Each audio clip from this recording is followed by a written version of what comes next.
Freedom of speech? Oh, freedom of speech is just a tool that those in power use or allow people who don't have power to use to hang themselves. Yeah, they have no idea that everything they say or do is only being kept. It's just a big record, a long record, so that they understand, so that they can use that later on when it's time to pull the trigger to basically shape and manipulate their personality and their character to back the story that they're building on you.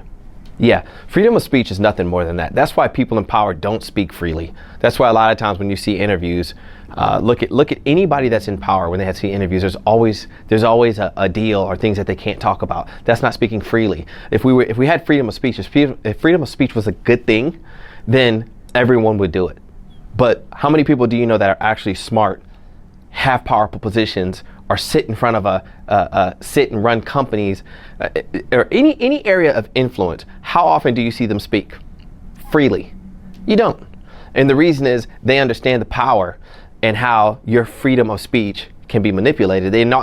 Although they understand that views change and paradigm shift, it doesn't matter, because nowadays people can chop things up, rewind them back, and make it seem like you're saying and believe in certain things now that you no longer do because you probably have evolved.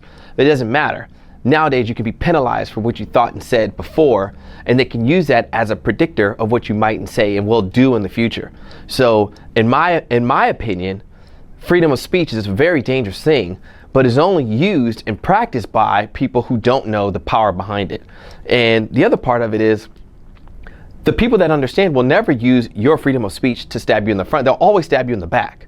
That's why you don't know, and that's why no one ever talks about it. So my recommendation is use your own freedom of speech very carefully and always be aware of what's going on. So self-awareness and also aware of your surroundings. So always know where a camera is at all times. If there's cameras in this place, you need to know where they are. If there's microphones in the place, you need to know where they are. And then everything you think and how you respond to things as well. So don't be so reactive, be calm, cool, collected, and think before you speak. That's the biggest thing. So just because you have the freedom of speech, freedom to speak, doesn't mean you should say everything that you think, because you'll eventually contradict the final outcome of what you become to be. Yeah.